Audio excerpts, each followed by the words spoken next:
Your textbook for this class is in one of the broad categories of textbooks that does motion first and then forces. And the other way of doing it is forces first and then learn kinematics and forces. I don't feel strongly about one or the other, but this is the approach for your textbook. If you have a little bit of facility with calculus and mathematics, you're going to feel a little bit more comfortable at the start because you're like, oh, these are simple. That's a linear function or that's a quadratic function. Um, you have a little bit better grounding. And then we get into Newton's laws of motion. So here in chapter 2, we're considering one-dimensional motion, so motion along a straight line. And just for fun, bring up an XKCD, the saga of a poor fellow who experiences a constant acceleration, but along a different direction than everyone else experiences the constant acceleration due to gravity. So just always constantly falling perpendicular to the surface of the Earth. And if you do not regularly read and partake of XKCD, you should. It'll make your life better. Nothing else you can find out the answer to the question about what would happen if you could throw a baseball at close to the speed of light. All right, so considering motion in one dimension, so along a straight line, I'm going to start off with some very basic ideas. A coordinate and changes in coordinate, so that means a displacement. We are in this course, as we are in reality, trapped to always experience time in the direction where time is getting bigger. If you're aware of a way to have time go backwards for yourself, then by all means share that with the class. The spatial coordinates differ from the time coordinate in that you're in one dimension, you can go both left or right. You have two possible directions that you can move. Time, you can only just go in one direction.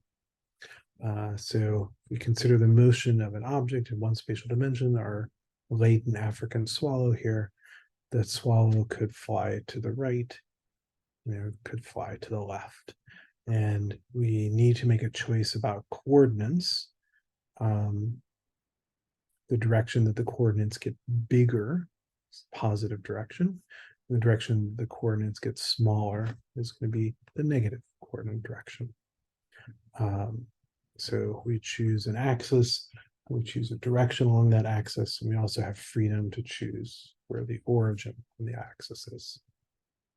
And nothing in physics gives a whit's care about any of those things. Coordinates are a human construct to try to make sense out of things for the way that our brain thinks about them. But statements in physics are actually coordinate independent. So oftentimes when you are solving a problem, you will see a note from me that you need to indicate what your choice of coordinates are. Because the motion is the motion is the motion. The physics is the physics. Doesn't matter what your choice of coordinates are, but for me to interpret the statements that you make, I need to know what your choice of coordinates are, what the origin is, and what direction is the positive direction. And then by convention, the textbook that we're using is going to take up to be the positive direction when we're talking about one-dimensional vertical motion. If you have a coordinate related to that coordinate, you could have a change in coordinates, which is a displacement. So this delta x is the displacement in the coordinate x, and delta is an operator in physics. We are always going to mean it is final minus initial. So the delta of x, displacement in x, is the final position minus the initial position. This is actually a vector quantity, although we're not dealing with vectors yet. That's the next chapter.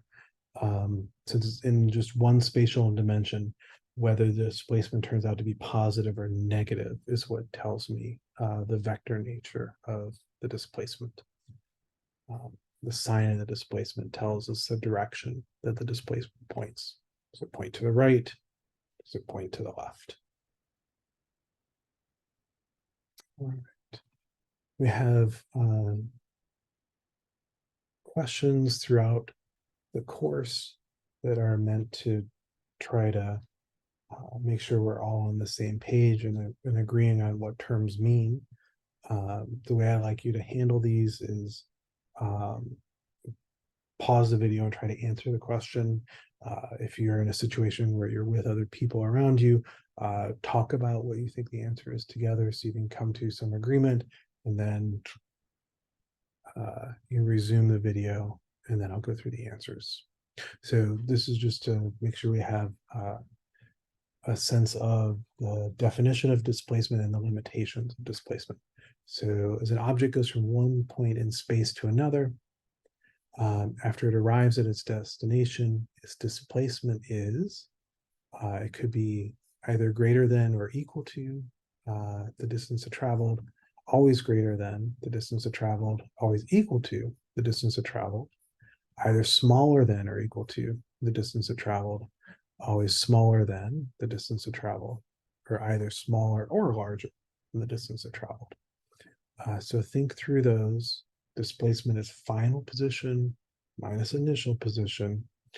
Which of those statements is true?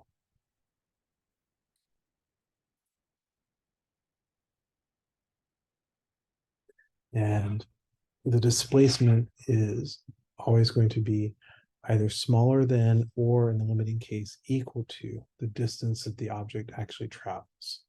If the motion is precisely along a straight line, then the displacement captures everything.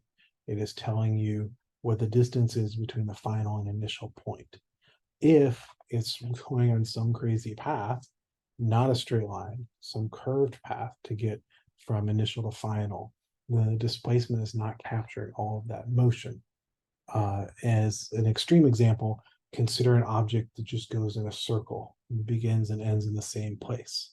Well, x final minus x initial is going to be 0, but it obviously went around in a circle.